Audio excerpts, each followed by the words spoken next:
Hey, what's up? I'm Rolfe. I'm the drummer from Enter Shikari, and we're out here on our North American tour, playing mostly tracks from A Kiss for the Whole World, which is our latest album.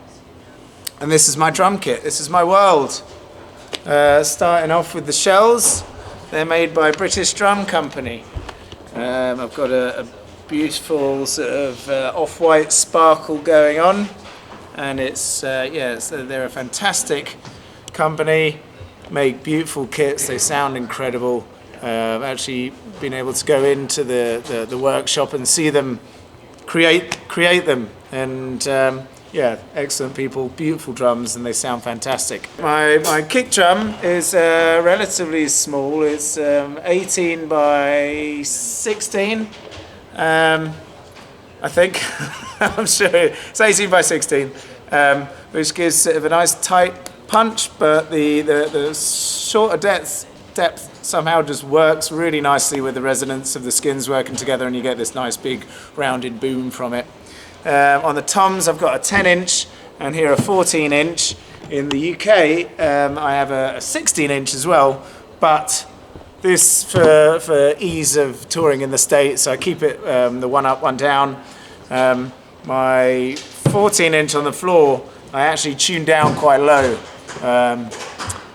So it sounds closer to a 16-inch, to be honest. It's got that nice big heavy boom to it, but the rack tom I like to have tuned nice and high, so there's a nice sort of difference between them. Nice boom, boom, boom, boom.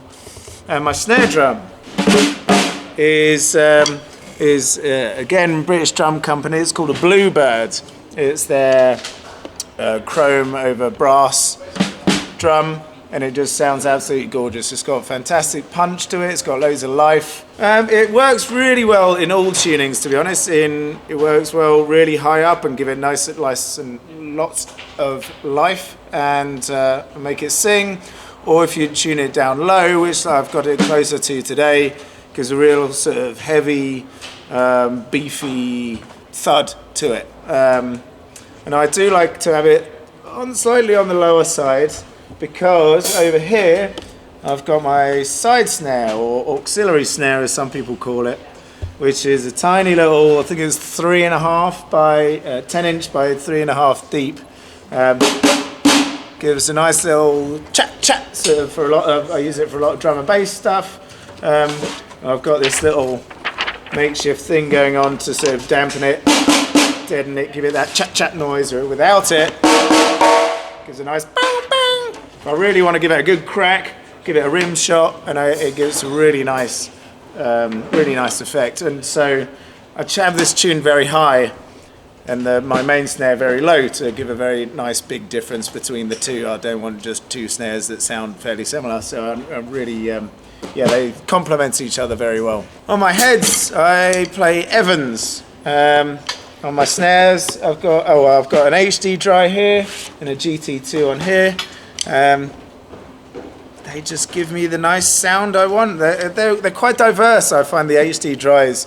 So like in my tuning, I can tune them up a little bit higher and get lots of nice life out of them, or can tune it lower and get it really fat. If I want to, put a little bit of moon gel on it to take care of the overtones, if I don't necessarily want them, then it works really well with that. Or I can take it off and just have it clean, tune it up, and you get loads of nice overtones, nice ring to it, but not in a horrible abrasive way.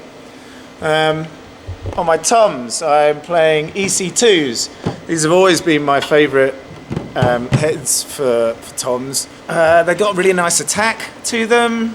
They're really easy to tune, so they're great on the road. I find they last well. They don't dent too easily, so I'd get quite a few gigs out of them before I feel like I need to change the heads. And they're quite bright and they project really nicely. So I find for my kind of pop rock drumming that they work really well for me. All right, well, my cymbals, as you can see, are Zildjian.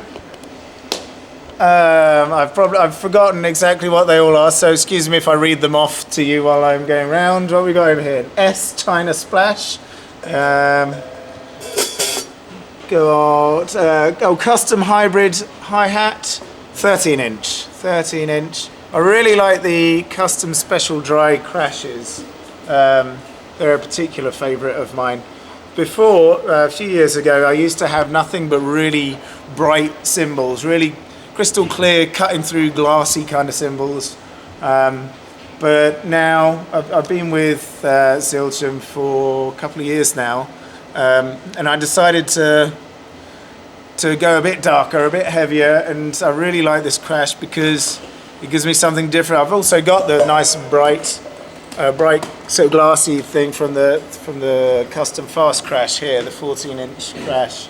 And I've got my cluster crash, which just gives a really nice, almost sort of warm, lush roundedness to the cymbal, without being like abrasive. And then yeah, I've got my China here and my EFX cymbal here are kind of the fun ones, or the accent cymbals, I suppose. So I'll normally be finding that I'm riding my two crashes, the small crash and the medium crash. The big heavy ones for like the big rock parts, and then the Chinas are for the little accents here and there. And then finally I got my ride, which is an A medium ride, 22 inch. It just sounds very nice, and it's quite bright, it's articulated nice. 10-inch splash, 13-inch hats.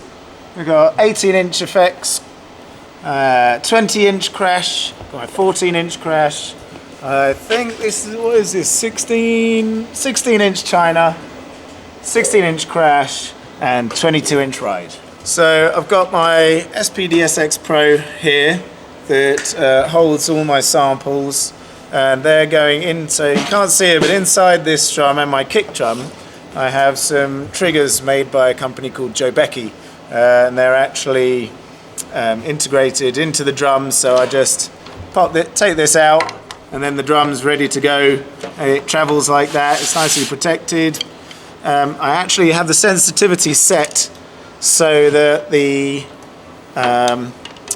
I can have the trigger just ever so slightly away from the head, so it doesn't dampen it at all. I still get all the life that I want from the skin resonating, but it's sensitive enough that it picks up. I'm not sure, either the air pressure changing quickly, or if the skin does actually come down enough to hit the sensor itself.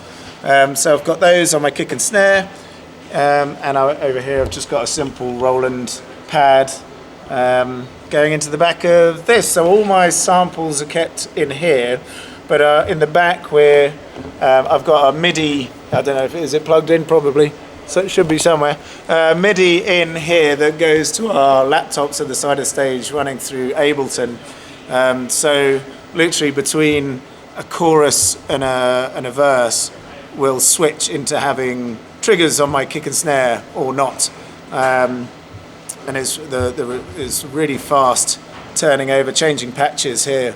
So there's not much of a delay, and so I can literally go from one beat to another, be playing, and suddenly the next beat I've got this big fat electronic kick and snare sound. Sticks, I'm playing Promark. These are some Firegrain Rebound 5As. Well, actually these are 5Bs, but I normally play 5As. Yeah, I really like the Firegrain, purely, well, because they look really nice. That's kind of it. I don't go through that many sticks.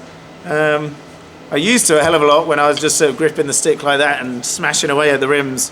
But I don't know, maybe my technique has improved a little bit over the years, so I don't break that many these days. But yeah, I love Promark. They make great sticks. I love the colour of these, the Firegrain. I like seeing wood grain. It pleases me, so I like these sticks. So my kick pedals, I've got Tama Speed Cobras. I first started playing with them maybe 15 years ago, and I think these are probably the same ones that I've had for the last 15 years. So I'm not saying that they're best. Maybe I'd prefer some others if I tried them, but I've literally been playing these for 15 years and they're working well for me, so why change it if it ain't broke? Well, yeah, thanks for watching. I've been Rob Rolfe. We're here out promoting our Kiss for the Whole World album. You can find all the information that you want on entershikari.com, or all the classics, Instagram, TikTok, and so on and so forth, Twitter, or X as it's called these days. So yeah, we'll see you there, or a town near you soon.